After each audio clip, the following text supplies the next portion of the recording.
Content warning, y'all. We have lots of fun making this podcast, but remember, we watch a lot of R-rated films, use language that reflects that, and joke about heavy topics to create levity around these themes. If that doesn't feel safe or could be triggering, please take care of yourself. We want you to have fun listening too. This also means we might not be suitable for children. Oh yeah, and we spoil the end of all the movies we pod about. Thanks for listening.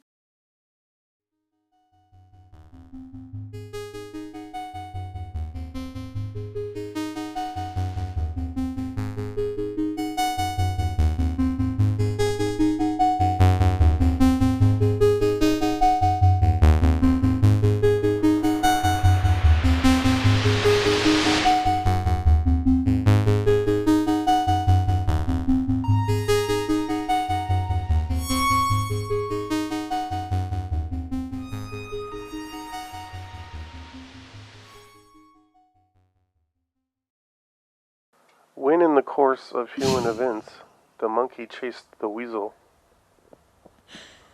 all along the watchtower,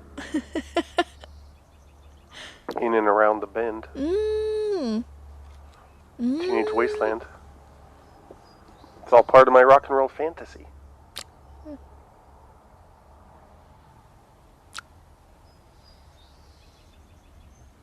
Hi.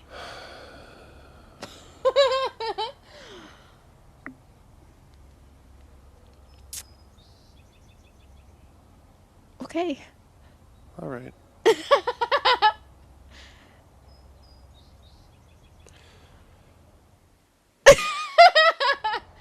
didn't get much sleep last night because someone at around 1 a.m. I think it was. Yeah. Someone set off some firecrackers in the hallway of our apartment building. Yeah.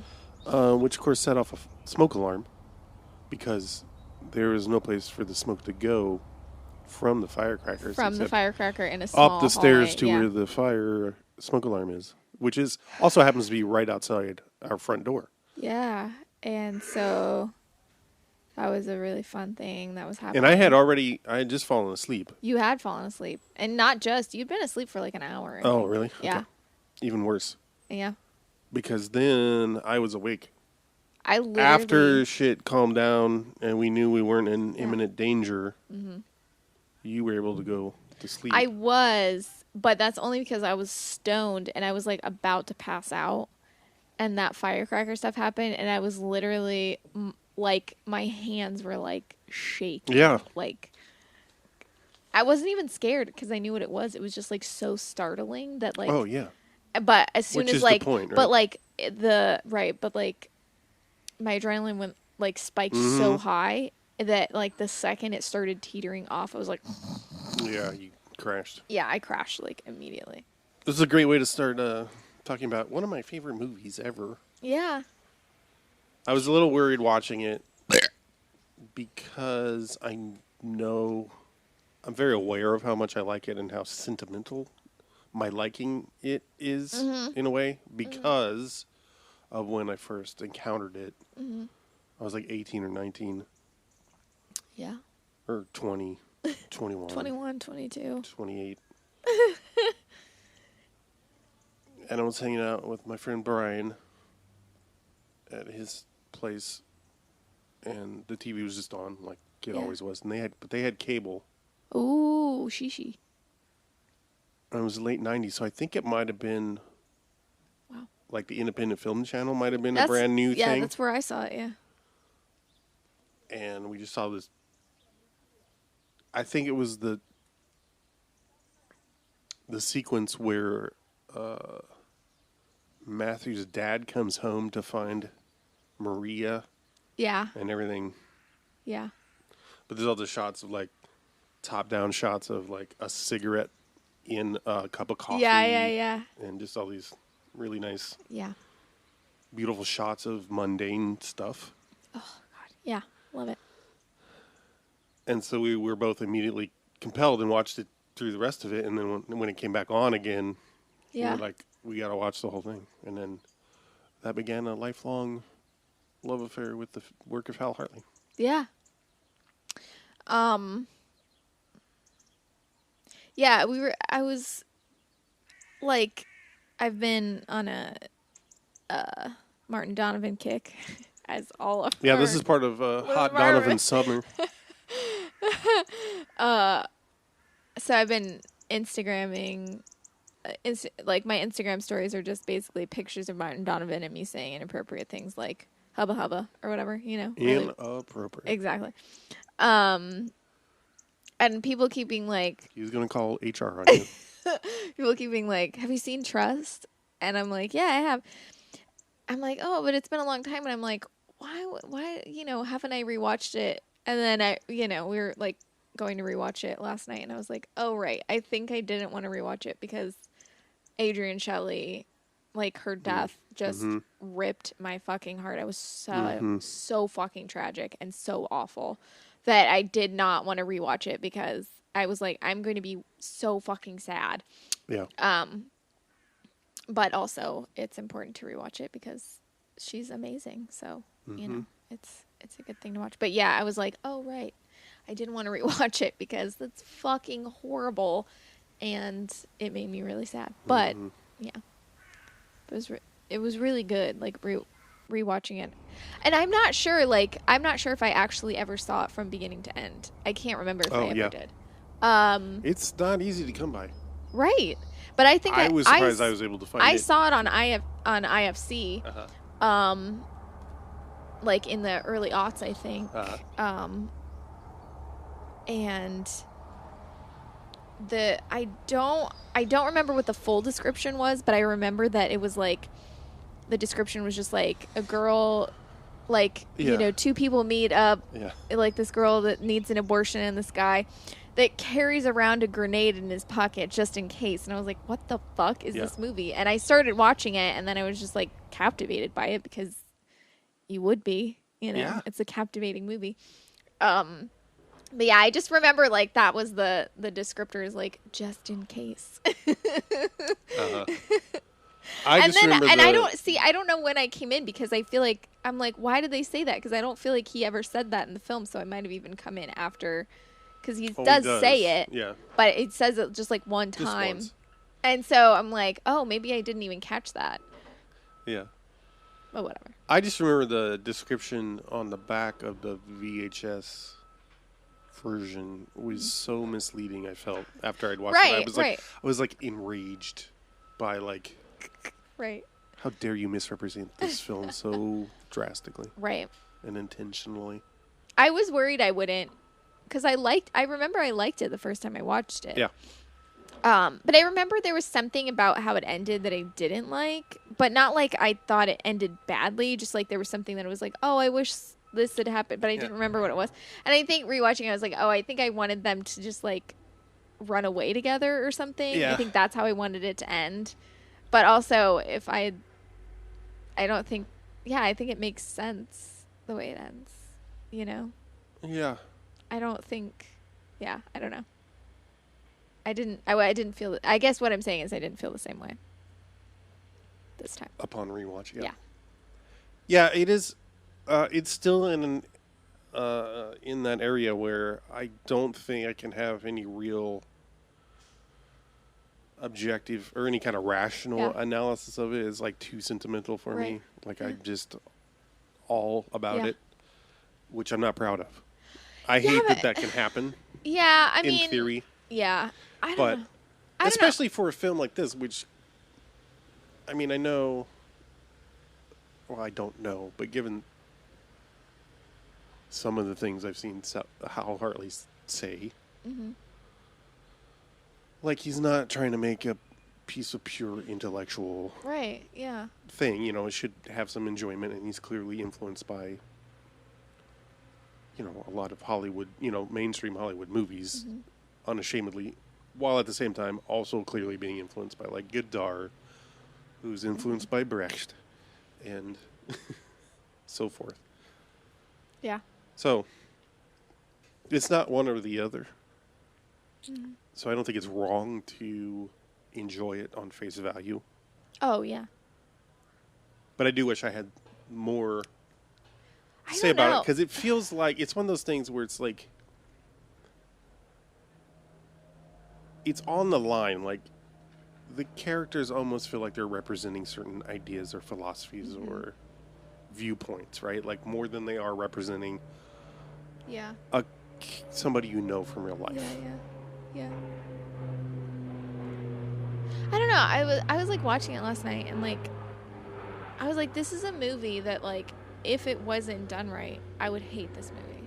Yes. It's just like exactly. one, like over to the left just a little bit, or over to the right just a little bit, and I'd be like, this movie's such garbage. Right. But it like comes together, and I think that's honestly what makes it feel so. I don't know. It makes it feel the way it does because it's like it really is an independent movie. Yeah. It's truly like an independent film. It's made with such a small budget. It was like shot in 11 days. Oh, wow. I was just reading about it. Apparently, Hal Hartley literally made it kind of on the fly because he just wanted an excuse to work with Adrienne Shelley again. Because he had just made a film with her. And he wanted... Unbelievable Truth? Yeah. And he wanted to do something else. So... Yeah, I bet he did.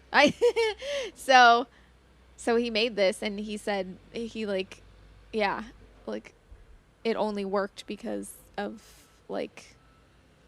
how, I don't know, I guess how well everybody did or something. I don't know. I just read it, so I don't remember everything it said. But, yeah, like, you know, for something like that, I mean, like, it comes off as, like, an independent, I mean, I don't know. There's just something, there's like, a strong nostalgia that I feel for, like, 90s independent film. Yeah.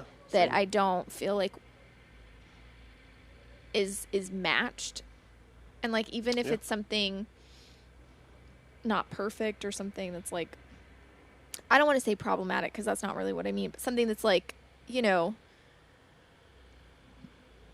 not that serious or not something that's like, you know, hard hitting or whatever the fuck.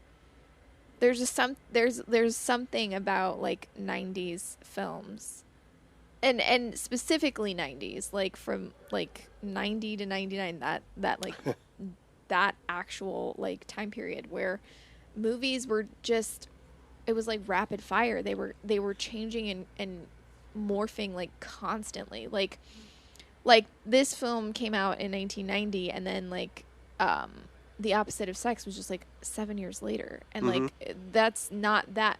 Like if you looked at a movie made in like 2014 compared to now, you wouldn't be like, oh my God, things have changed so much, you know, because I feel like we've kind of plateaued in a sense. Like it wouldn't feel as dated. Like there's tons of movies that have come out in the last 10 years where they feel just so similar. But in the 90s, that was not the case. Like something made in 1990 was distinctly different than something made in 1995, you know? I was going to say I think a lot about, but that's not really true. It's just, I think often I have the same thought, which is, means I'm kind of stuck about it, but, you know, I've waxed nostalgic when we were talking about The Opposite of Sex, about the theater I would go to that was art house, and it would be like, I think it was like $3 or $5 to see a matinee on the weekday or whatever, and I'd have a class in the morning, and then I'd go in the afternoon or something, or on my day off. But like with the digitization of, you know, sort of music and sound was a little bit ahead of film, but around the same time. And the promise that these, and the internet, and the promise that these were like democratizing the technology would be available to everybody. So you'll see an explosion of independent artists. And one of the reasons the 90s was enjoyed so many a flourish of independent films was that the technology had gotten cheaper, and especially since the push towards digital, that shit got even cheaper. And then now it does not even made anymore. Like, you know, the last film stock was, I think, produced 10 years ago or something, right? Mm-hmm. Like, Oh, wow. I remember when, I don't know if it's still the case, but I remember in the early aughts hearing, like, oh, Kodak is quitting producing 35 millimeter film and stuff like that. Yeah. Even for, like, still photography. Yeah. But, yeah. Yeah. But just thinking about feeling duped about how these things would mean access for everyone. Right. But of course they don't. Right. I mean, I think, I think that's a thing where, I mean, they do, but they don't. It does, but it doesn't mean the hierarchies aren't maintained. Correct. Right. Exactly. Right. And it feels like a lot of times when people find ways around that, that gets cut off. Yeah. Like MySpace blew up as a place for independent artists to create music and get, popular. And that then MySpace was just like, don't do MySpace anymore. And then, I don't know, it just like stopped existing, and YouTube. Yeah, YouTube was a place for like people to like post their work and then they started doing something where like people could actually make money off of it there, which was like really cool. And then like they, the rules changed and everybody is demonetized for any little thing that they're doing. Like if they say something that, flags the algorithm. It's heavily gate kept. Yep. And like, it's one of those things where like there are avenues out there, but they're so difficult to access. And it's not, it's like they saw digital coming and they just were like, oh, let's not, like there's not, I mean, like, I think we've talked about it on episodes before, like there's lots of like, oh, this is an independent movie, made, this person couldn't get this film made anywhere, and so they had to like do it all themselves and it took them years to raise money, and then it's like their father is a famous director. And you're like, okay, they've been working on films their whole life. Okay, then they're not what? I don't understand. So it's like there's all kinds of stuff like that. What's his name? Yeah. I'm thinking of, I mean, I think I know who you're talking about. Mandy and what is it, Beyond the Black Rainbow? Yeah. And his stuff is really interesting. I enjoy his stuff. Oh, yeah. But I also feel like he has a leg up on everyone else. Like, it's not truly independent, Not in the same way. Yeah. Not if you're a legacy, But yeah, it's the same thing. It's Ivanka Trump starting a business from scratch. Right. Kylie Jenner. Being a self-made billionaire. Like, no one's a self-made billionaire. But didn't she literally say, like, didn't she start a Kickstarter or some shit to say, like, maybe. Give me $1 million so I can be a millionaire? I don't remember. I mean, yes, something like that has happened. I don't remember who specifically did it. Anyway. But yeah, just like, there's just something, I feel like my microphone, I feel like it's a goo. It just feels like, Daddy, what's a microphone?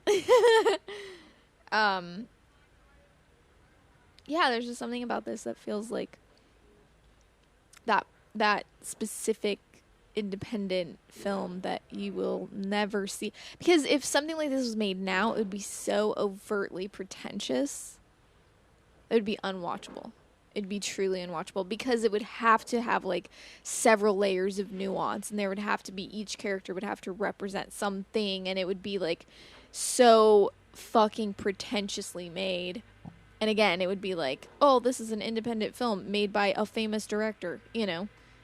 And it'd just be like, it would be shit. I mean, not saying Hal Hartley, if Hal Hartley made it now, it would be shit. I just mean like, if a movie like this was made now, it really wouldn't have the same kind of impact, which makes it special to me, because it's like it arrived when it was supposed to, and it hit that perfect sort of like, I don't know, there was like one scene, I think it was one of the scenes where like her mom was brushing her hair. She's like, when is he gonna fix my sewing machine? And like the sound was a little bit like distorted, just a little bit. And I was like, oh man, I love it because it's a copy. Like it'll never be like truly restored.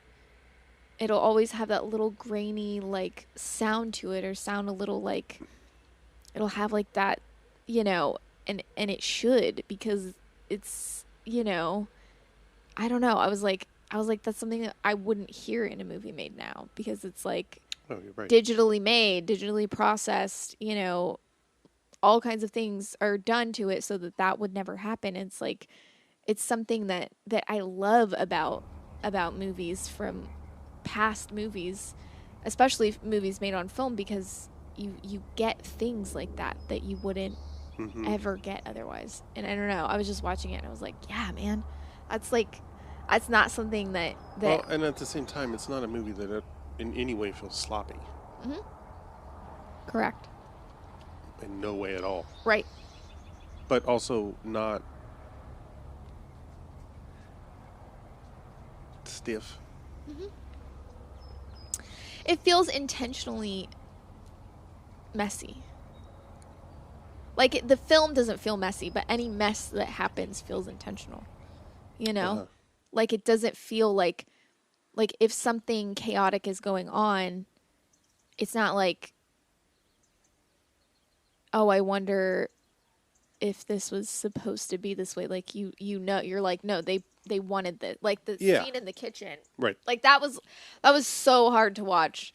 That's such a hard scene for me because she's just like dumps soup all over the floor. And then walks away. And then the milk spills all over. And then she just like walks in. Everybody just walks in the kitchen and like steps in all the milk and I'm like, whoa. Ugh.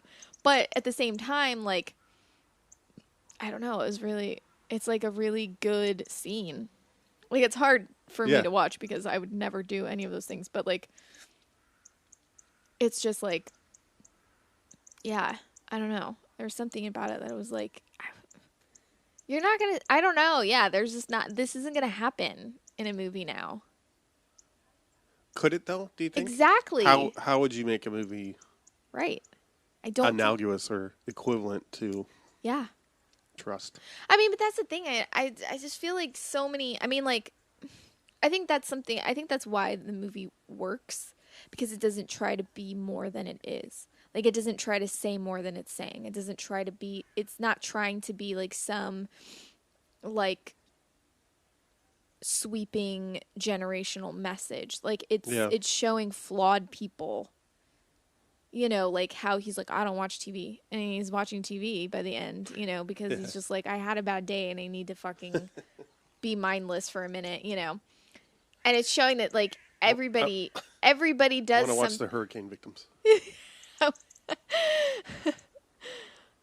Like, everybody has that thing where, like, everybody's a hypocrite a little bit, you know. Everybody, and I don't mean that's the underlying message of it. It's just like, no, right. You know, like, that's just a given. You don't have to have a perfect character. You don't have to have a character that never falters or never, like, goes against what they're saying and then becomes a complete villain. Like, he's not, like, he changes a little bit, but he doesn't, you know? He's still himself. He's still, you know, there's still the same people that they were. Like, she just stops wearing makeup and she stops doing her hair. But it's not because she wants to be better. It's because she's sad, you know, and she's going through it, and so many things are happening that her priorities have changed. But they don't focus on that. They don't tell you, like, oh, she's smart now. You know what I mean? Like, it's not. And, like, I love the part where she's like, he's going to look naive. A lot of men fit that description. Yeah, but I think we'll know this guy when we see him. Why? He'll seem childish. Like a boy. Kind of naive.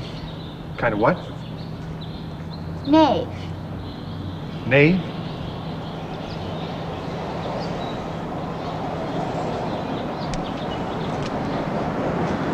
Naive. Naive. Naive. She shows him the word, and he's like, naive. And she's like, naive. And that's it. He doesn't, like, that's it. And it's not, you're stupid. It's not, it's just like a correction.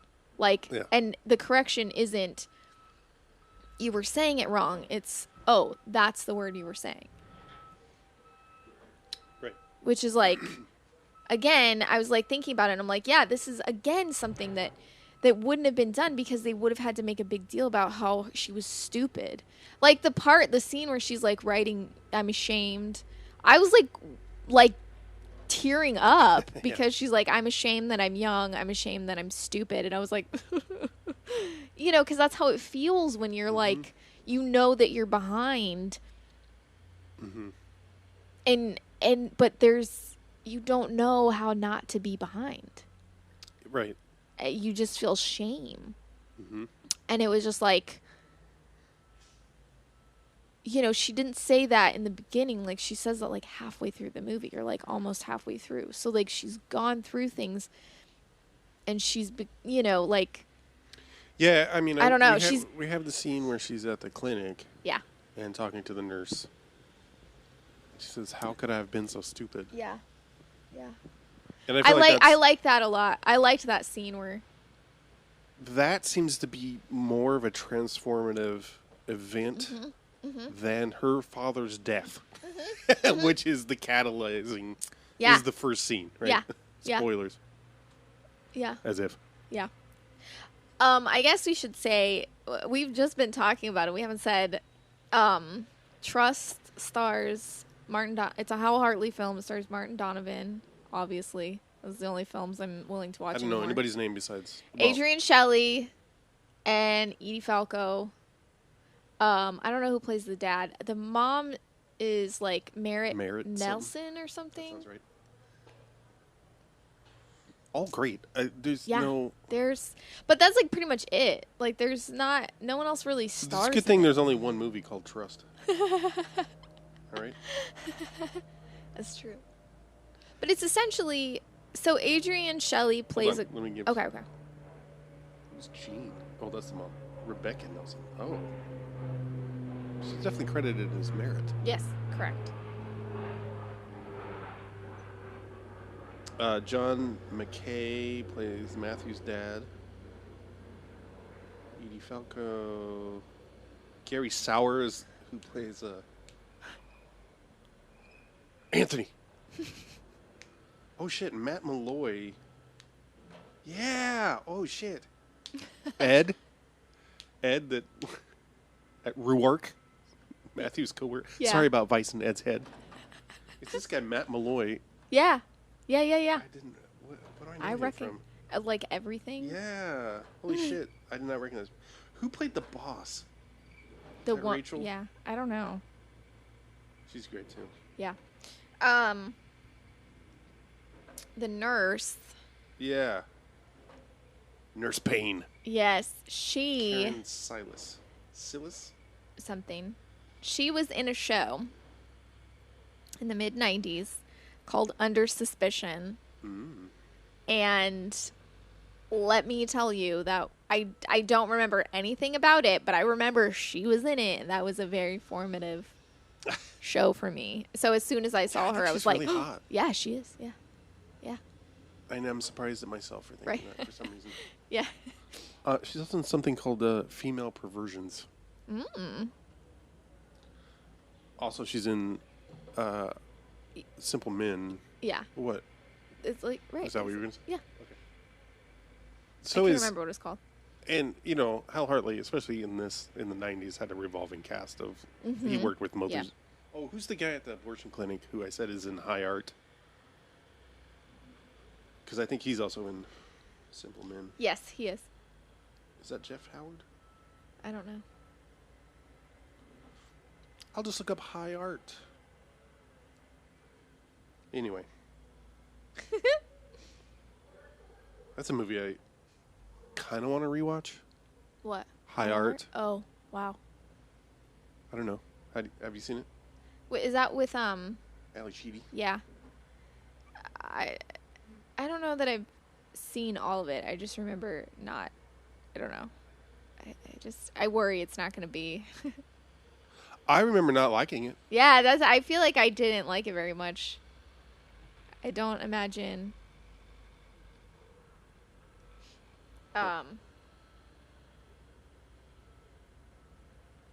Gosh. Yeah, most of my notes. Well, not most of my notes, but like a lot of my notes are just Martin Donovan. He's so pretty. He's so pretty, especially in this movie.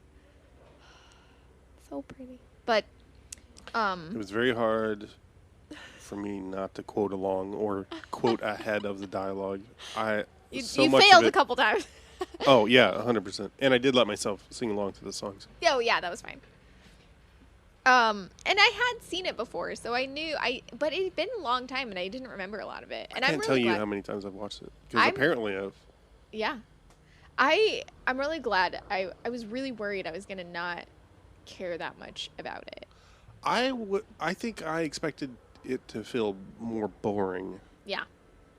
And I think I was less bored by it now than as a younger person. Well, Go figure. You were saying last night, like, the dialogue is just so dense, and it's true. Like, there's just so much much happening all which the makes time. it sound awful and tedious. Correct. But it's so rapid fire. It's rapid fire, but there's to so the much point humor. that it's not naturalistic, right? Like, Right. people respond instantly, Yeah. so you know they know what they're going to say. Correct. They're not Yeah, responding, you know? Like, and, like, sometimes what they're saying in return is not related at all to what's being Yes. said to them, which makes sense for it to be, like, said immediately. Well, Because yeah. they weren't actually listening. They were just waiting to talk, you know?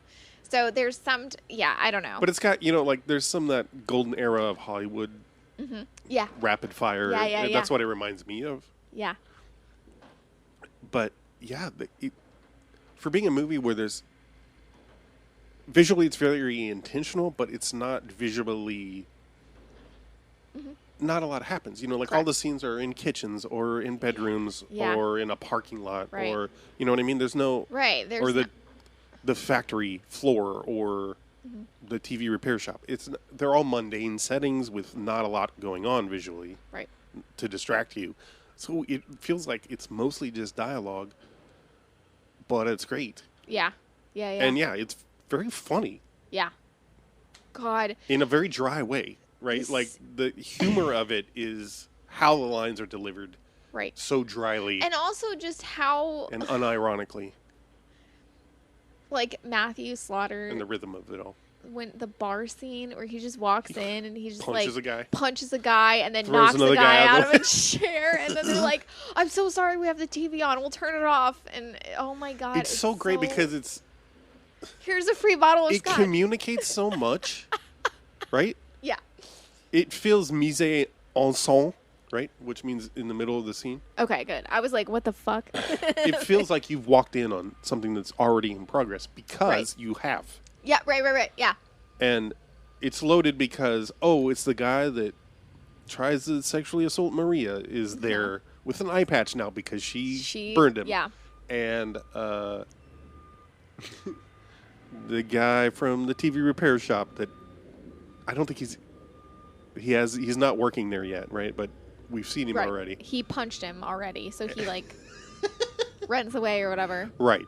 And then the bartender But also obviously recognizes him and is terrified of him. And But also the kid that gets Maria pregnant, he just like throws him out of the that's seat. who it is. Yeah, it's not the guy. The guy from the TV. No, he is there too. But It's he's all like three in of the them. back. Oh, yeah, Yeah, he just goes. He just like, oh, yeah. He ducks out of the way. He sees him and he's like, It's oh. Anthony that he throws out of the Yeah, way, yeah. so he doesn't even know that there's any connection there. Yeah. And they never even meet. He doesn't know that the eye patch guy, there's a Exactly. connection either. It's like, all he for just, us. But like we just see him hurting people who have hurt Maria. It's all context. Yeah. And Oh. yeah.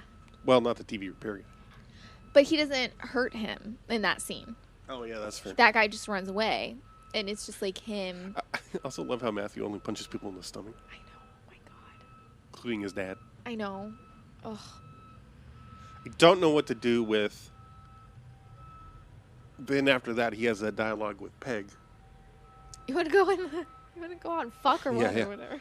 But the fact, she's like, your bartender friend tells me you don't have the best reputation or something like that. Yeah. Like, women aren't safe in here. Well, that confuses me because I can't tell if she's saying she's trying to partner up with him because he doesn't because women aren't safe there and he has a reputation for like getting into trouble, meaning she's trying to use him as like a shield. I wasn't sure if that's what she meant because she was like, women aren't safe in this bar and I hear you have a reputation. And he's just like, what? So yeah, because other people are like, oh, you have a reputation, and it seemingly is about like his job and how he quits and how he's like, you know, getting into fights and shit like that. But you know, anytime like a woman is brought up, he's like, I don't. When was the last time you were with a woman? I don't remember. Oh god, so fucking good.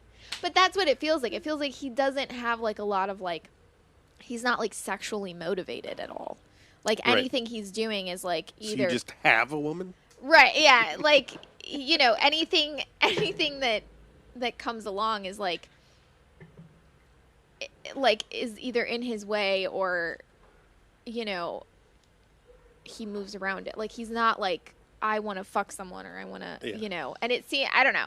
The line where he's like, do you want to like go out and fuck or whatever? Like, it seems like he's just like, fine, you want to, you know, since you're talking about it, you know. And then she's like, ugh, and he's like, oh god, I'm so sorry. Like, I mean, he doesn't really say he's sorry, but he's like, isn't that when Maria shows up? Right, she he's shows like, up come on, right have a after. drink. Yeah, he's like, have a drink, and she's like, that's okay, and he's like, no, like, let's just talk. And then she starts like talking to him, and he just looks like he wishes he had not said that. Right. And then Maria comes up and is like, you have to leave with us. You have to come home with us. And the mom made me laugh because it was that thing where she kept being like, I'm never gonna like take care of you, or I'm never gonna be, and she'd be like, have you eaten yet? You know, and that shit, it was so, you kept being like, what? And I'm like, I don't know how to like, you know, dissect. No, I love that. And Matthew's dad does that too. Yeah, like, have you Who eaten? is clearly abusive Oh, also. yeah. They're both like very abusive. Yeah, Matthew's dad physically Beats him just up. hits him. Yeah. Repeatedly.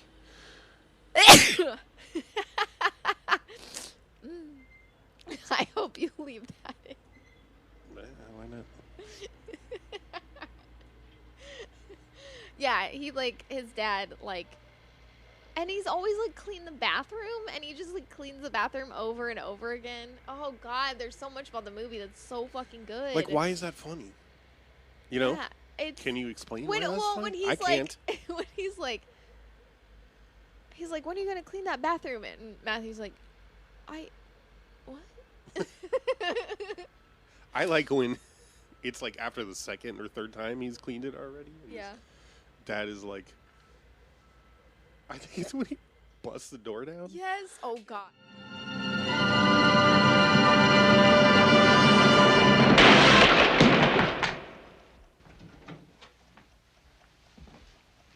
Who the hell do you think you are?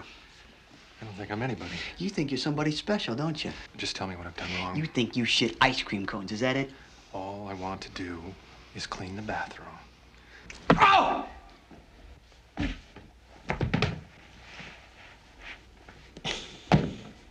I've seen your kind. I've seen them all my life.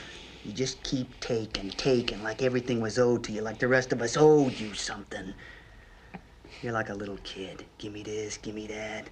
Other people need things too, you know, Matthew, huh? Did you ever think about that? Did you ever think about other people? Did you ever think about me?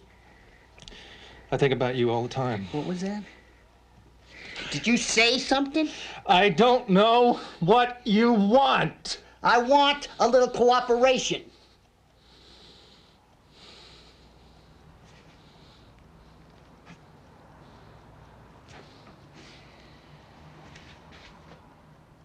I don't know. Maybe it's my fault. It's not your fault.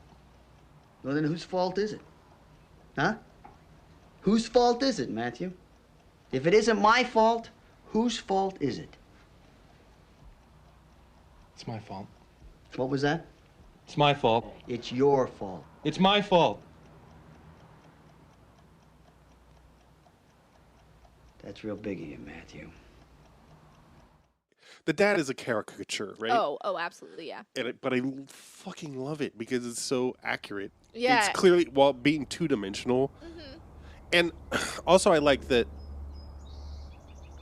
you've heard everything he says to Matthew you've heard before. And they're messages you've internalized. You know? Yeah. Like I can't even remember half of it because it's so omnipresent. You know, like it's like a tape in the back of my head that I hear. You know, it's just like, you're ungrateful. Yeah. What would you do without me? Yeah. In my day, when I was your age, you know, all that kind of shit. Mm-hmm. But he delivers it so. I don't know. That's just the magic of Hal Hartley to me. Is that you can deliver these things, that you can purposely create a character that's meant to be a caricature of a dad of a certain age, in a certain class, and a certain outlook, right? And then the guy performs it, and the scene is set up in such a way that it's like, you know what it's doing. Like, I'm sure it's possible for it to like be triggering, right? Mm-hmm. But you see what it's there for and what it's doing. It's not trying to remind you of a real person. Right. I think. Yeah. You know, like, I think that's why it works. But like that distance from like it's weird because the fact that it's I don't know how to describe it. Yeah. I don't know. I tried to look at all my things on Brecht and listen to interviews with Hal Hartley because there's the whole idea of, I won't get too in the weeds because nobody cares, but Bertolt Brecht had the idea of, for theater to be politically useful. Bertolt Brecht was a German theater practitioner, playwright, and poet. Coming of age during the Weimar Republic, he had his first successes as a playwright in Munich and moved to Berlin in 1924. One of the things is that he tried to figure out different ways so that to keep audiences from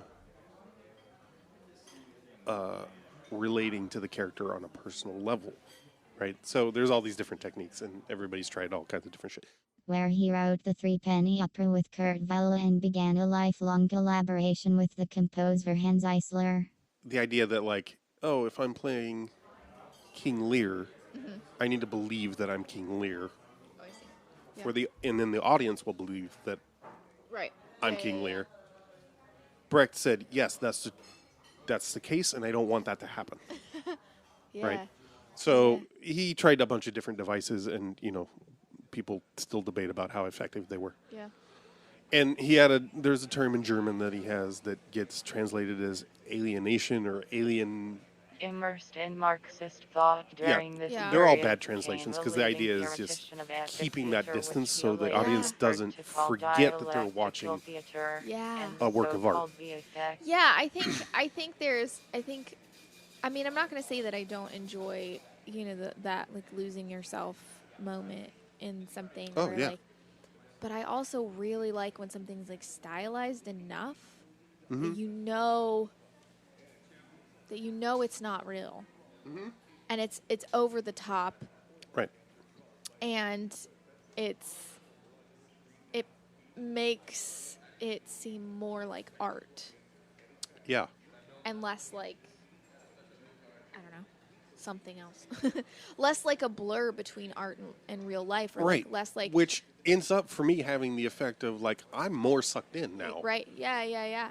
Which and so you could argue that as from, if they're trying to do something along the lines of Brecht, that it backfires because, but no, for me as an audience anyway, I think it's like, I think there's a difference between like being sucked in and being like unable to differentiate, you know, like being more sucked in implies that you're holding on to their words, you're wanting to know more, you're enjoying it, you're you know, able to be in whatever's happening. But like, if it's too real, then sometimes oh no, how? literally, I watched it be like bloop right into my. I know, that's why I was like, just for the listeners, Nat just flew directly into my just coffee. in that. Yeah, yeah, yeah. I mean, it still sucks. Oh yeah, yeah. I think at least. I was worried it was a tree frog. No, that would sink to the bottom. I wouldn't be able to see it. They're amphibians. Anyway,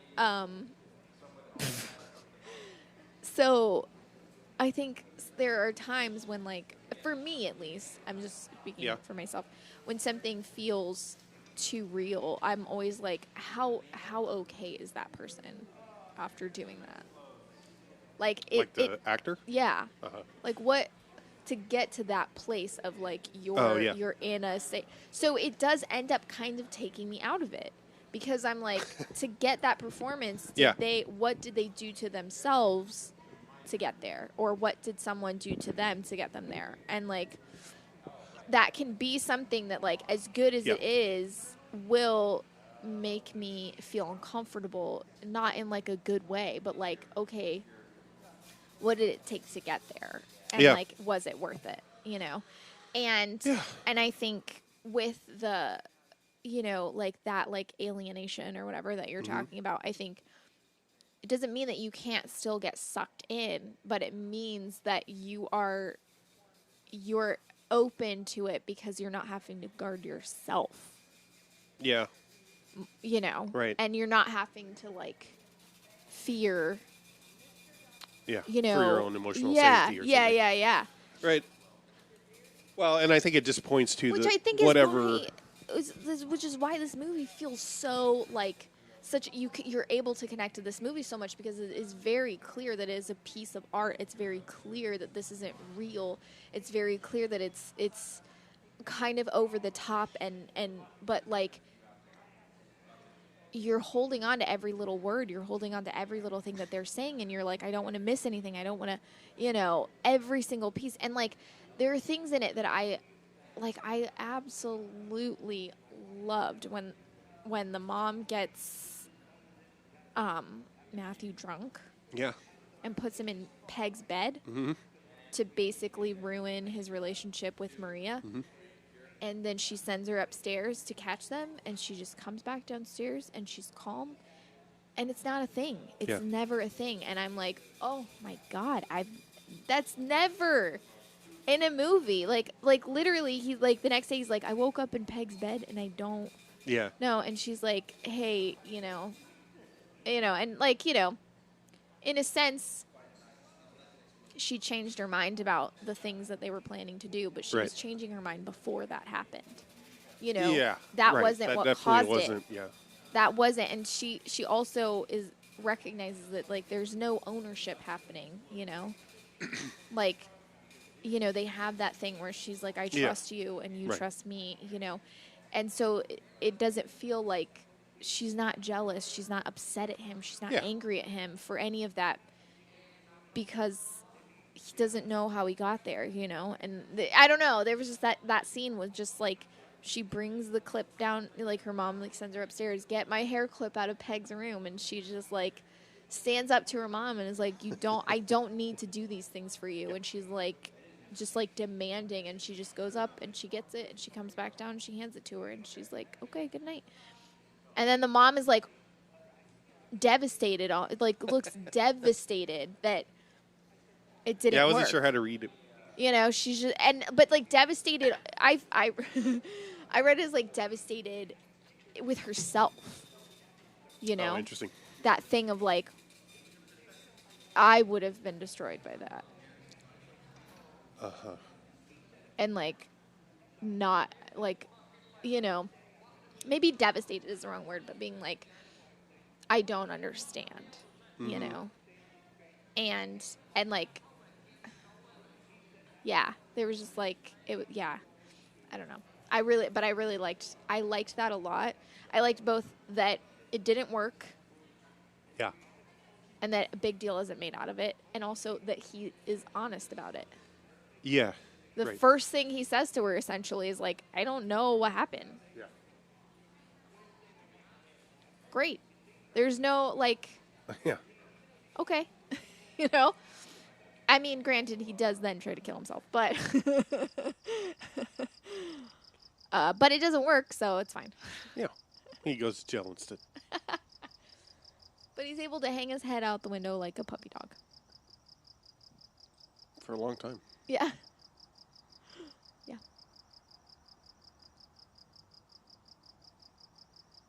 Yeah. I don't think I realized the first time I watched it, though, that she's, like, only 17. Yeah, she's supposed to be only 17, and I think he's only supposed to be, like, 20 at the most. I don't know, because they keep saying he's closer to old? Peg's age, or, like, he's... And I don't know, they keep saying, like... They keep saying, she's too young for you, or, like, you're too old for her. So I can't... But it's not... It's in no way is anyone's age, other than Maria's, roughly...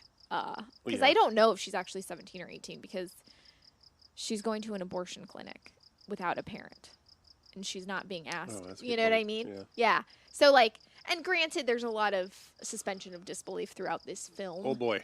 But also I love how she's like, I'm getting an abortion, and they're like, okay, cool. You know, that's what you want? Okay, great. Yeah. Like, there's not... Which is also, like, I think... Oh, and you spotted that actor who was on... From True Blood. Yes. Oh, I love her.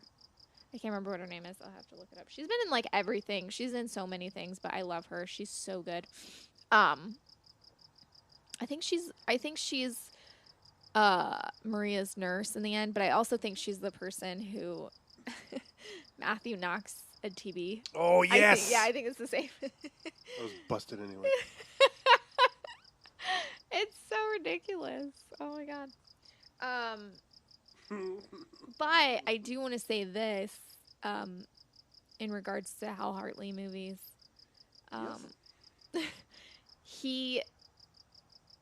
Henry Fool. Yeah. I watched that probably around the same time as Trust. And it was probably, I think, No Such Thing came out in the early aughts, and I think that's when I saw all of these Hal Hartley movies, because they were probably, you know, just playing. But in Henry Fool, I think it's James Urbaniak plays a writer. Oh, fuck. Who he's not Henry Fool. No. But he plays a writer in it. Okay. Who he just like tapes his writing up. Like he'll just like write something and just like Oh, you're right. Holy shit. put it around town. Yeah. Like, and he writes something and he tapes it up, and it's like deemed like the most offensive thing anyone's ever read, and it's this whole thing where they're like, oh my god, like this is so, like, you know, everyone is like completely, I don't remember a lot, I just remember that like it just starts getting distributed sort of around, and he becomes like sort of an, you know, sensation, but like also like demonized, you know. Yeah. And that like really, I like it stuck with me. And then I don't know, in like 2009, 2010, I had a problematic Twitter following sort of thing. It was like a group of Twitter followers from everywhere. I don't even know how to describe it. It was just like someone who's an idiot who I thought was cool. But he helped me because I was saying like how like I wanted my, like there's this like fantasy that I had about like my writing being like just like, you know, taped up or just like, you know. So he basically got a bunch of Twitter followers from like all over the world, like people from Australia and the UK and the US, and they just printed out pieces of my writing and like taped it up all, like someone taped it like something up in like a bathroom. Someone like left it in like they like I think they framed it and left it in a Starbucks. Nice. Some just like it got taped up in like a bus stop, like all over the place. But it was because of Henry Fool, because of that movie. Oh wow. So yeah. I have some global notoriety because of Henry Fool. So yeah. Nice. Yeah. That is the most recent film of Hal Hartley's. Well, Book of Days, the one with PJ Harvey. Mm-hmm. I haven't seen that one. I think that made more. No Such Thing is the one that I. Yeah, I haven't seen that one. That one, I want to rewatch it because that one was one that I was just like, what is happening? And it was confusing to me. I couldn't tell exactly, and I'm interested to rewatch it because there's a lot of movies that like I remember watching when I was younger and like not getting them, and then I watch them when I'm older, and I'm like, oh my god, I was dumb. Like this is very obvious, and like. So there was like aspects of it that I was like confused by. I like didn't know if it was like I don't remember exactly how it ends, but it ends in a way that I was like, wait, are they implying that everything that happened was all in her head? Which doesn't seem like a very Hal Hartley thing to me. Right. So now I'm like, I'm interested to rewatch this and see, because he doesn't seem like. Yeah, I don't know. His stuff just doesn't seem like, and it was all a dream. Right. You know, that's not really his steez. So I'm interested to rewatch it. Yeah, I'm curious about Henry Fool. I did not like it at the time. I didn't really like it that much. I just really liked that. And I remember there's something approaching, like sexual assault. Yeah, or I something, think I remember that. Yeah, which I'm yeah, like, what the fuck? What are you doing, bro? yeah. So. Yeah. That turned me off. Yeah. But since then, he's done Faye Grimm and Ned Rifle, which I think are to be a trilogy with Henry Fool. Oh, interesting. Oh, yeah. Because I think, yeah. But as I pointed out, first of all, like Amateur, which is sort of his noir homage or what have you. I don't know if it's homage, but it's a crime, kind of a crime movie. Which I owned on VHS. Oh. It was like the easiest thing to get a hold of in the late 90s. The soundtrack is by Ned Rifle. Or, I'm sorry, the original score. Of what? Amateur. Oh, okay. Is Ned Rifle. But it's Hal Hartley. Right, yeah. And in Trust, we see there's a book that Matthew's reading and then Maria borrows. Yeah. And it's called Man in the Universe. And it's by Ned Rifle. Yeah. And there's a scene of panning over Matthew's room. We see his books, and that's one that you see the title of, and the other is Information Theory by Henry Fool. Yeah. So clearly these are characters that have been with him for decades now. Yeah. And Faye Grimm is a character in Henry Fool. Yes. Right? Yeah. So. Parker Posey's in those, right? Yes. Parker Posey, I think, is Faye Grimm. Yeah. That tracks. I liked the part, there's this really cool pink radio in Maria's kitchen, and you just went, that fucking, and I said, I know, and I knew exactly what you were talking about. That was it. So, that fucking, also, when Matthew Slaughter loses his job when he puts his boss's head in a vice grip, literal vice. Yep. And he tries to get his job back there, and they're like, we don't know. And his argument is that he's like, I won't care about quality at all. What can I do for you, Matthew? I want my job back. It's impossible. I'm sorry about Vice and Ed's head. It's not what I'm talking about. What? You lied to us. When? When you applied for this job, you said you had attended MIT. Did I say that? You never told us about your police record and 4 years of reform school. You never asked. We gave you a lot of responsibility. I did a good job. It's besides the point. What difference does it make? I can't do it. Why not? People are afraid of you. I'll be nice, really, I promise. Are you working now? Yes. For a competitor? I fix televisions. Well, work is work. I need something stable with benefits, pension plan type stuff, you know? Why the sudden interest in stability? I'm getting married. Really? Listen, I promise I won't lose my temper anymore. I won't make a fuss about bad manufacturing or faulty designs. I won't care about quality at all. I just need a job with the normal benefits for me and my dependents. Yeah, there's so many great. Yeah, it's good. It's good. Yeah. I think that's all. Oh, I wanted to talk about. I'm just saying I think that's all the notes I have. I'm not saying I'm done talking. No, that's fine. It just reminded me. I noted, because this was very striking to me the first few times I watched it, so it's always stuck with me. It's particularly all the conversations that happen around.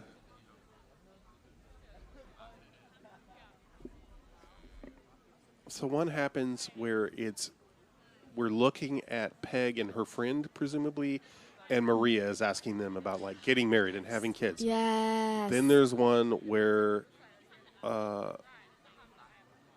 forget, it's her mom or Peg is brushing Maria's hair, but it's just Maria's face that's in frame.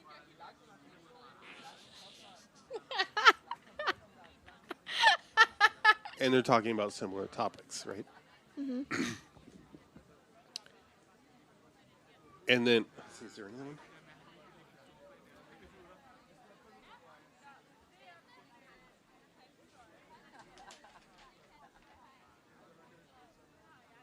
Oh yeah, Matthew's fixing the typewriter.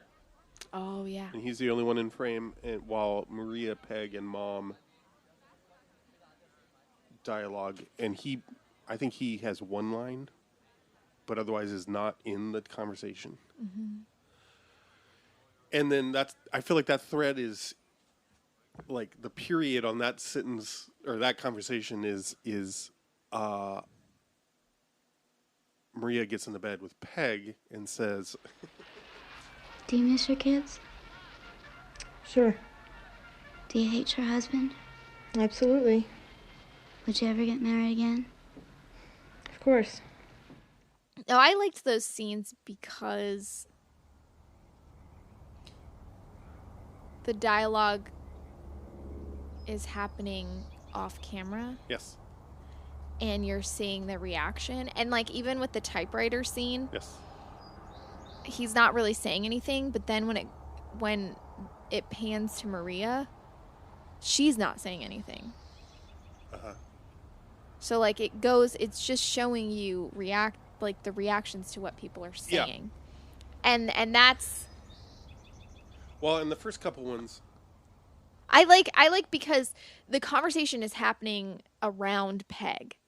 And you see her, like, seemingly being annoyed that these things are being talked about. And, like, I feel like I've been in that conversation where someone's taking something, you're asking a general question to someone, or you're saying something general, and someone's getting pissed that you're talking about this. Yeah. You know? And it's just like, okay, but this is an important question. You know, she's pregnant and wanting to get an abortion, and she's asking two people that have been pregnant about abortion or having kids, you know, like, and things that, like, should be talked about in this situation. Like, how do you feel about having kids? Would you ever think about not having kids? Like, what would your life be like if you didn't have kids, you know? And I don't know. But so those, right, they evoke the documentary style of interviewing. Yeah. Where the subject is in frame, the questions are coming from out of frame. You don't even always hear the interviewer, right? You just hear the response from the subject. Right. And then it kind of switches with Matthew because he's not really involved. It's just happening around him. Yeah. So I feel like that's Yeah. Sets up an expectation that is sort of keeps you like, why am I looking at Matthew? Yeah, you know, yeah. like, I love those little things. No, it's good. But it's like, it's something that feels like it doesn't happen now. Yeah. And it wouldn't happen now. Like, I don't know. We were talking about it. I was watching Seven. You were? Like, several years ago. Oh, yeah. You love talking about this scene. I know. Because there's a scene where it's literally Morgan Freeman is sitting, like, on the edge of his bed or something, and his phone rings, and it's, like, very dark, and he just, like, looks over his shoulder at the phone ringing. And I'm like, this was shot on film. This was not shot digitally. Right.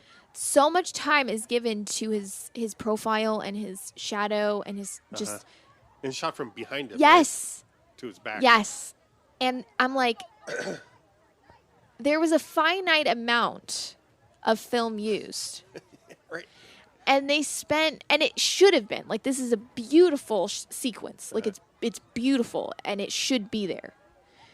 And I'm like, they had a finite amount of film. They had a finite amount of resources to film this.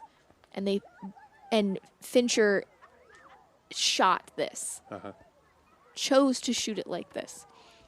And I'm like, now, it's just like, it would just be like, he'd be like sitting on, like, you wouldn't see him sitting on the bed. You would just hear the phone ring, and he would, like, it would just be like smash cut to him, like, answering it, and, you know, like, smash cut to wherever the next, like, there's so many, like, edits now, because you don't have to, you know, you can shoot like 100 different things in 100 different ways. Yeah. You don't have to worry about how specifically you want this scene to look, because you have only a specific amount of film. I mean, you know, not to say that, like, they were going to run out of film, or they had, like, you know, they were on their last reel or some shit. But I mean, like, in general, like, it's not like you could, you know, it's just different. Precious. Yes.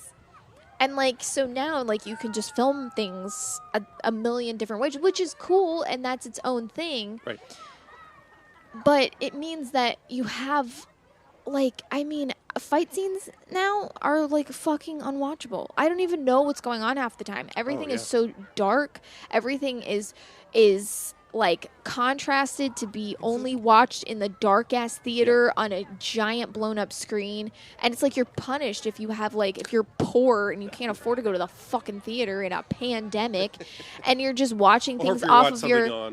if you're like, okay, I have Netflix and a small, tiny laptop to watch things on, then it's like you're lucky if you understand what's going on, because there's 50 million fucking smash cuts, and it's just like...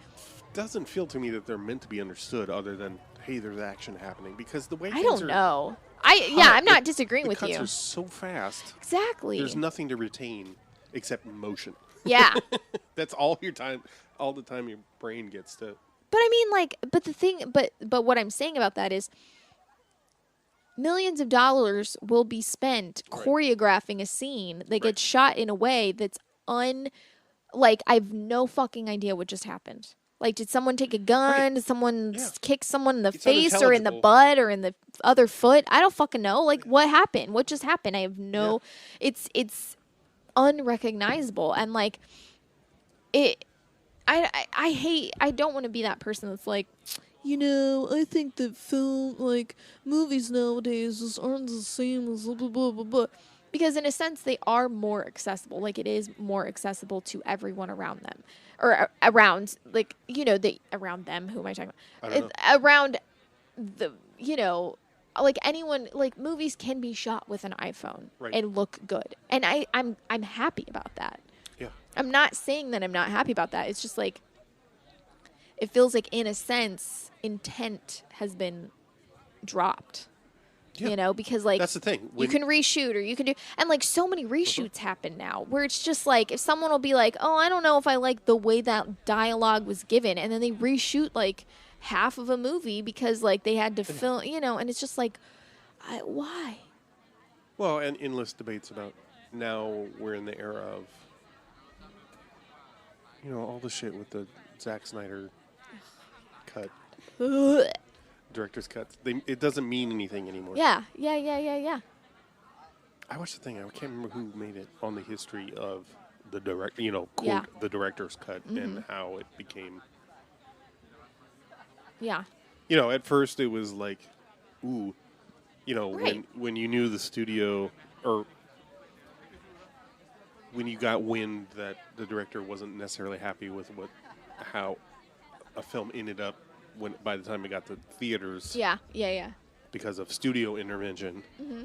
And so and with the advent of DVD in particular, it was a lot of like new director's cut release where you know, director went back and you could see their original vision or whatever. Yeah.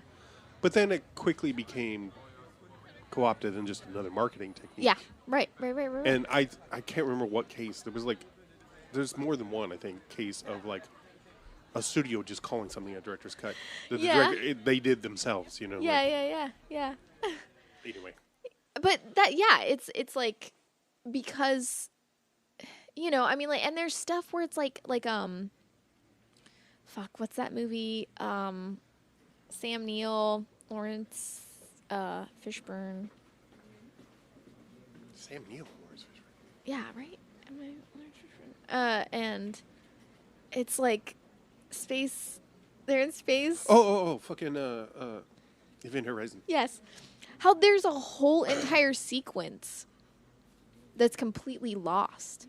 Oh, I know, it's so sad. It's because sad. It looked amazing. It's sad, but like there's a whole sequence that no one will ever see because it was shot on fucking film. All right. And destroyed because they weren't going to use it. So it's like...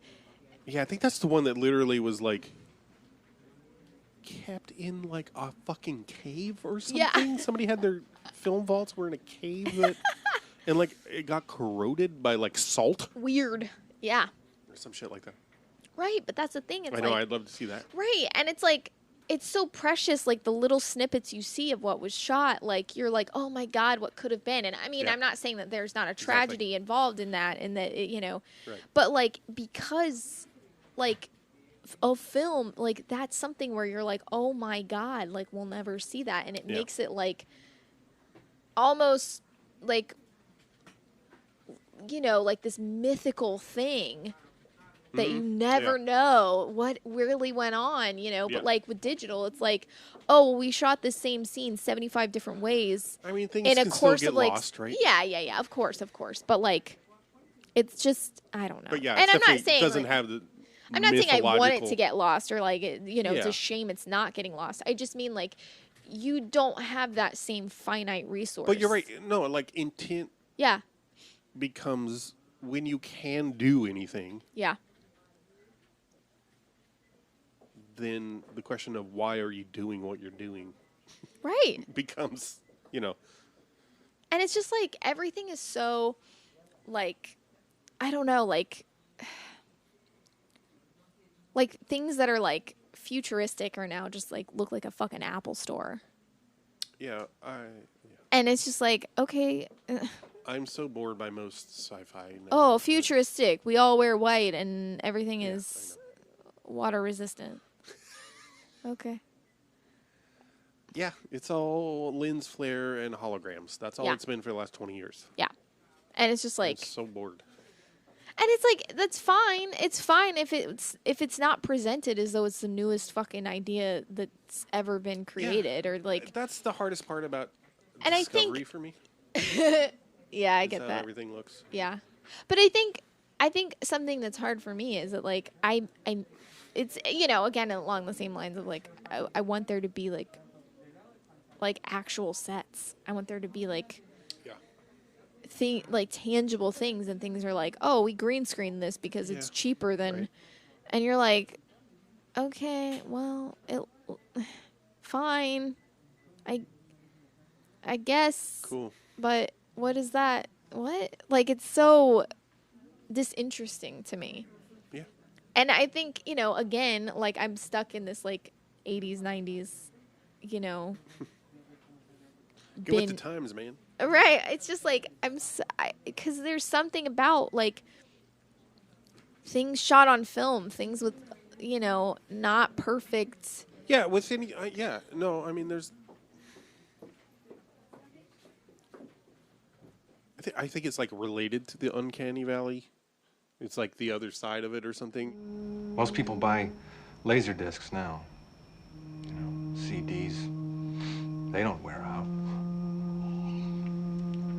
You can't damage the surface of CDs. Digital, not analog. Would you like for me to explain to you, Gene, the difference between digital and analog recording? No. It's really fascinating stuff. I'm sure it is. Yeah, I don't know. There's just something about the it's like I said at the beginning of the podcast. If it had gone, like, if just a little to the right or to the left, like this movie. Yeah. And I don't mean that politically. I mean, like, Right. I just mean that, like, just using it. In any direction. Yeah, correct. Politically. Then it wouldn't have worked. And it's just like this perfect. And I think, just as much as like Hal Hartley's decisions, I think the cast too, like Martin Donovan.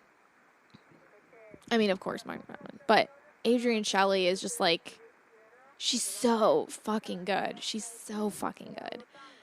And she does that. She does the whole thing so well where it's like, there's just like a camera on her and she's just saying dialogue and it really feels like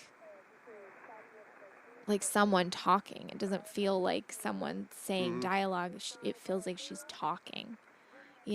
Which I know that's essentially the same thing, but you know what I mean? It feels imperfect enough to feel like it's someone having a thought as opposed to a perfectly formed, like, rehearsed dialogue or something, which with but movies. At the same time, it doesn't feel like just really great naturalistic acting to me. Correct. But that's what I mean. Like it feels like clunky and just a little bit, but that makes it feel more real to me. Because it feels more like someone, because in real life, in reality, like, people don't have these sweeping moments of thought at the abortion clinic, Right. where someone's like, do you really want an abortion? And you're like, this guy saw my tits and my mouth and my cunt, but that's all I saw. Mm-hmm. Like, you're not actually going to say that at the abortion clinic. Right. But she delivers that so well that you're like in it, and you're aware that it's a performance. You're aware that it's that thing of like, it's just. Yeah, it's clearly an unnatural sort of scenario. Yes. But what's being said but is. she does it so well. I'm saying, like, she seems so natural in that form of Hal Hartley's, like, and Martin Donovan too. And I think that's why it works so well, because like the two of them seem to be like, it feels like I mean, like, in a sense, like, I feel like Matthew feels almost like he's just been transplanted from elsewhere into a scene. Like any scene he's in, he consistently seems like, I mean, like, he's a different person. Like, when he's with his dad, he's like docile and just like trying to get, just like, whatever you need me to say is what I'll say, just to get you to stop. But then when he's at work, it's like he constantly can't figure out what he's supposed to be doing. And what he's good at is not what he's being, like, it's what's getting him fired. Like, I'm good at my job. I'm good at doing this. I'm good at doing that. And it's like, okay, but we don't need you to do that. We need you to do something else. Right. And he's just like, he constantly, like, and even when he's like, at Maria's, he's like standing off to the side or whatever with his hands in his pocket, just being like quiet most of the time. He's not really, sometimes he'll talk to her mom, but usually he's just quiet, and he's not, I don't know, there's just something where it's like he always seems just a little out of place wherever he's at least in Trust, I mean. And it, it's, I don't know. Yeah, there's just something really interesting about the whole thing. Like, there's just something, like, it feels so, like, so much about it feels so deliberately strange. In a non-David Lynch annoying kind of way. Right.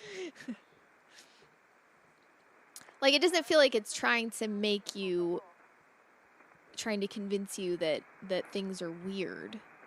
It Yeah. feels like it's just showing you like someone feeling out of place. Right. And what that looks like for 2 hours. Or an hour and a half or whatever. Yeah. And it's relatable in a sense. Like, Yeah. you know. Right. And I really like, there's like all these subtle things where, you know, I feel like in a sense Matthew recognizes himself a little bit in Maria. And that's why he's like, we got to get you away from your mom. Because your mom is like, you know. Right. But like, he's seeing her do all of these things. You know, like, she gives him her bed. And he's like, where are you going to sleep? And she's like, I don't need a bed. And he's just like, okay, well, sleep in, you know, he's like, you sleep in my room then.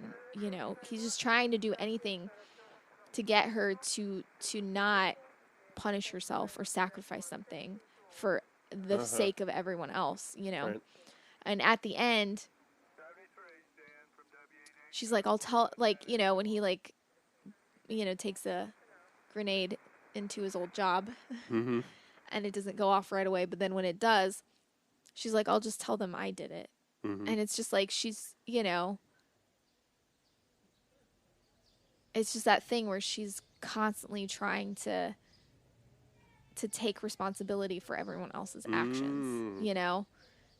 And like, it's yeah, I don't know. Like, it's a real, like, but it feels almost like he's the only person that sees that that's what she's doing. Or tries to interrupt. Yeah. Or like cares that, Yeah, you know, not right. necessarily he's the only person that knows, but he's the only person that thinks that is not how it should be. All right. And it's very gendered. Yeah.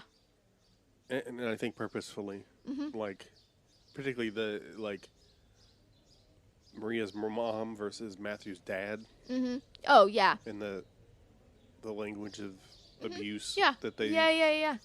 But I think that's interesting because it's showing... Yeah. It's showing, like, generational abuse, essentially. Yeah. And how it can be from the same place and look different. Like, you Right. can be Yeah. just trying to control your kid or whatever, and it will look different to different people, and it will be different from different people. Yeah, there's just so much. Yeah, there's so much to it. There's so much to it for a quickly thrown together, shot in 11 days movie. There's a lot in it. Yeah. To dissect. And yeah, I think there's a lot, like what you were saying, like the kitchen scene with like the cigarette and the coffee mug and stuff like that, like stuff, like little shots like that. It's I love. Oh, other things I noticed this time that I don't know that I registered before. Almost every scene of extended dialogue, at least, there's very clearly ambient noise. Yes. Like I meant to make a note of that. Cars passing and yeah. dogs barking, and yeah, it's always there. Which I love that shit. I love Yes. when like noise is placed in like that, and you know it's being placed in. Yeah. And it's like you hear a TV in the background, or you hear like cars going by, and it's like, yeah, I love that shit. Especially like in like 90s or like late 80s, early 90s, because it feels clunky. Mm-hmm. It feels a lot clunkier, and you can tell it was done on purpose. Yeah, right. And so that makes it more enjoyable for me. What was it? I thought I had another note about that. Something like that. Yeah, I don't know what to do with the ending. Yeah.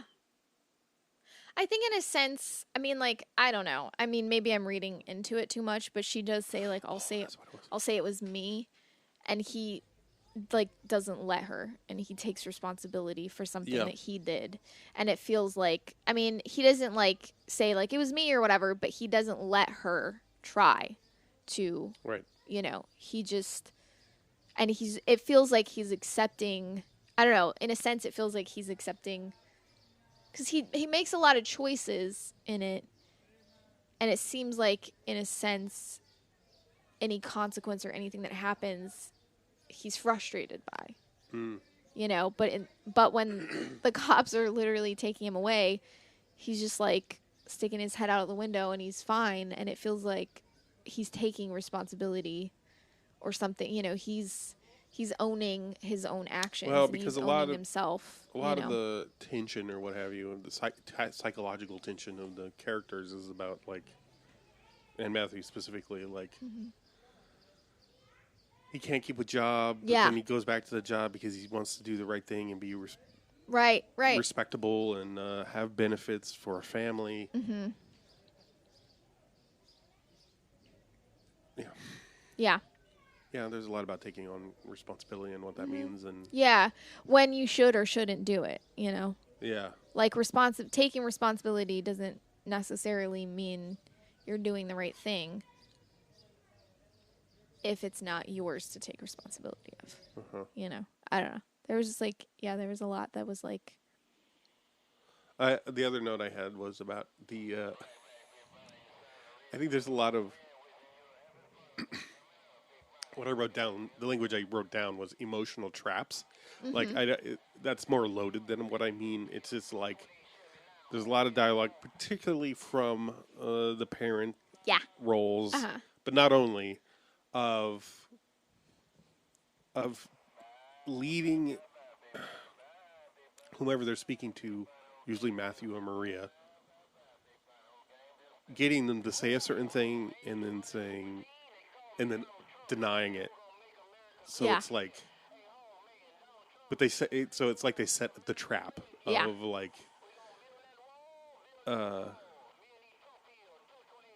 you know, Matthew and his dad's like, I can't take care of you forever, and he's like, I'll move out then. Yeah. You know, after that's at the end of a long train of like, what would you do without me? You know, you're worthless. You can't. Yeah. You know. Yeah. And he's like, what? But you can't live here. I can't take care of you your whole life, you know? Yeah. He's like, I'll move out then. He was like, that's a joke. Yeah. You wouldn't last a second. You know, like. Yeah.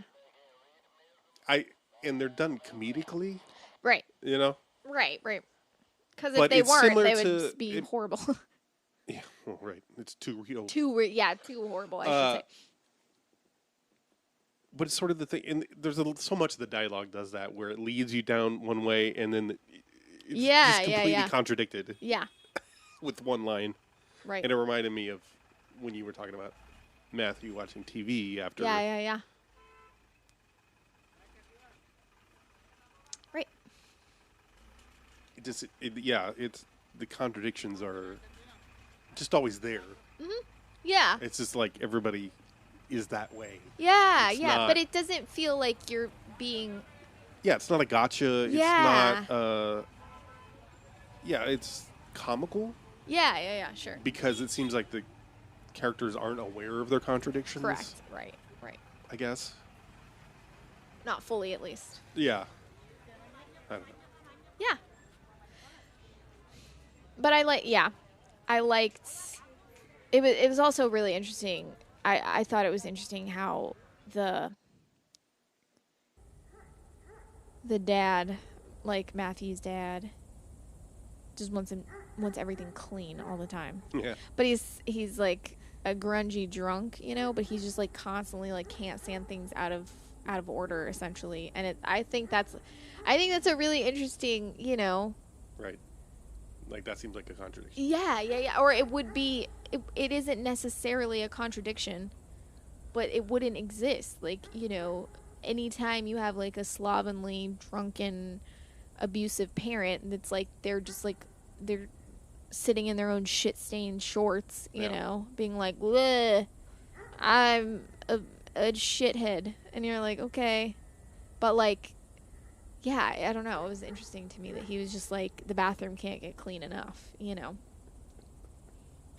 Yeah. So good for whatever. Yeah. It's just. Yeah. Because it's absurd, I guess. Like. Right, yeah. But the absurdity And like their house something doesn't even look mundane. lived in, which is funny to me. Yeah, Like it doesn't even look remotely like. Yeah. It's just everything is white. Yeah. Neither of the houses. Well, I think Maria's looks a little bit more. Yeah. You know, There's more on the walls. Yeah, there's stuff. They have like a TV on a stand, and I don't know. Something I didn't pay attention to, maybe because it felt so apparent, but the very specific transformation that Maria goes through. Yeah. Like I forgot about. There's a scene where we see her tearing down posters. Yeah. In her room, and then throwing things in a box or away. I don't know, in the garbage or what. And that's right before she writes in her little notebook. And moves the bed over into the other room for Matthew to sleep on. Where she says the thing about being, like, I should be a nun. I don't want to feel anything. Yeah. But this is also, she's already visually transformed from wearing bright, flamboyant clothes colors and big makeup, hair and makeup. And now she's just wearing this very drab dress that was apparently Matthew's mother's, and work boots and a Letterman jacket, and she starts wearing the glasses. Right. I also like when her boyfriend or whatever, her ex-boyfriend or whatever, Anthony, he's like, "What'd you do to your hair?" And she says, "Nothing." Yeah. And I'm like, I like that because that's what she's didn't do anything. Like, she's not doing anything, like. And that's why her hair looks like this, I just like that because he's just like looking at her like almost like he's expecting her to like expand on that, and she doesn't. Yeah. And it's just like nothing. Yeah. Yeah, I don't know. All right. But yeah, Trust is good. It was a good watch. I enjoyed it. Yeah, I encourage you to watch this. It's any interesting, other Hal and Hartley also movie. I think they're not like. I think they're very. Yeah, but also I think something this is a like pro-choice movie too. Like it's very much. Yeah. Like. It feels so unstigmatized, and so normalized that it would just be her choice and whatever she wanted, and people are just like, you can't make this choice for someone else. You have to make it for yourself. And like I like what the nurse says. She's like, if you're not doing this for yourself, you're just gonna keep making the same choices over and over. And like you have to be making these choices for yourself, or else you're gonna be trapped doing the same thing again and again. And did not remember that. Yeah. Wow.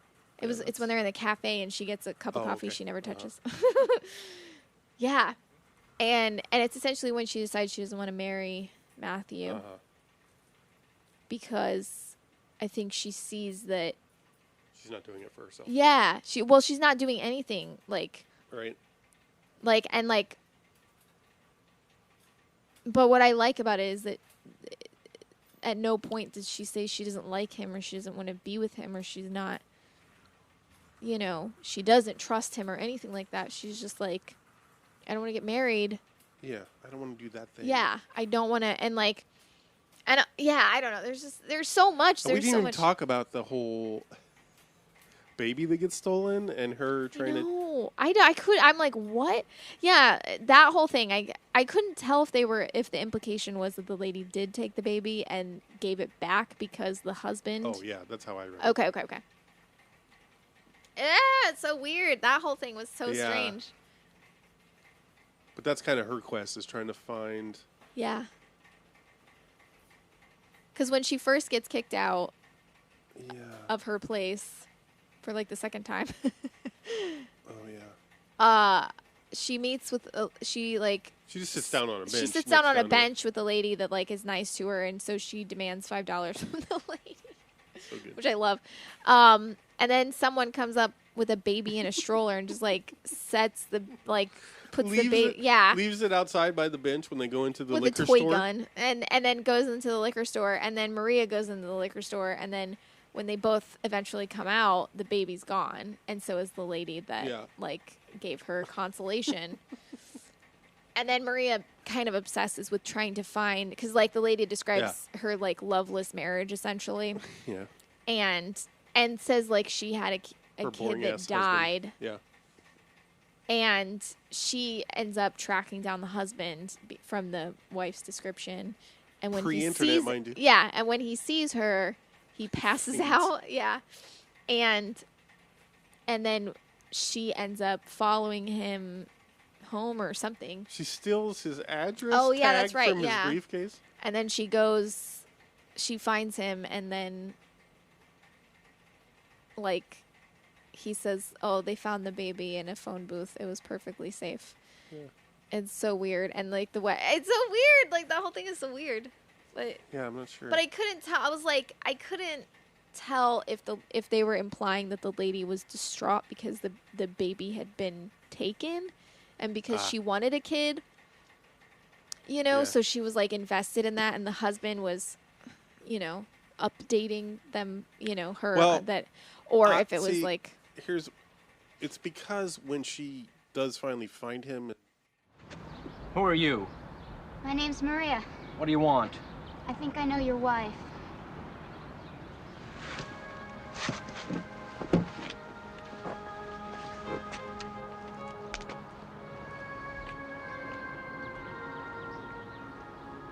What do you intend to do? I was in trouble and she gave me some money. I just want to return it.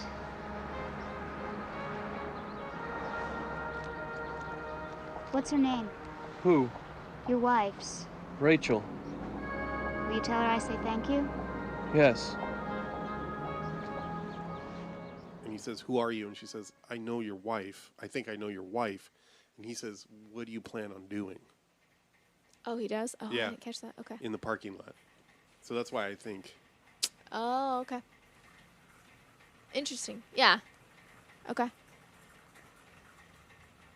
But yeah, I still don't know what to do with. Yeah. Any of it. Very weird. Yeah. I did see. I've been trying to watch. I watched some interviews with Hal Hartley this morning before we recorded, and one thing I saw him. He said that he was like, "Yeah, I think watching people make decisions is a thing he likes to do. Yeah. Or likes to write. Yeah. Yeah, that's cool. I can see that. Yeah. And I think that's that's trust. Right. In all a over the nutshell. place. Yeah. Everyone's trying to figure something out. Yeah. Mm-hmm. Yeah. It's cool. I like it. Now, if I could only get a hold of The Unbelievable Truth and Simple Men and any other Hal Hartley movies. Listeners? Amateur is a fun one, too, but it's the most different, I would say, of his 90s films anyway. Mm-hmm. I mean, it still very much feels like one of his movies, but it's just not. Yeah. It's almost more fantastical in a way because it's... I mean, I guess that's the way he goes with No Such Thing and Book of Days or whatever it's called. I don't think that's what it's called. Something. It's called something. Yeah. Something. Or something. Anyway, okay. Yeah. Trust. Watch it. It's good. Martin Do Hodman's hot. R.I.P. Adrian Shepard. Ugh. Truly.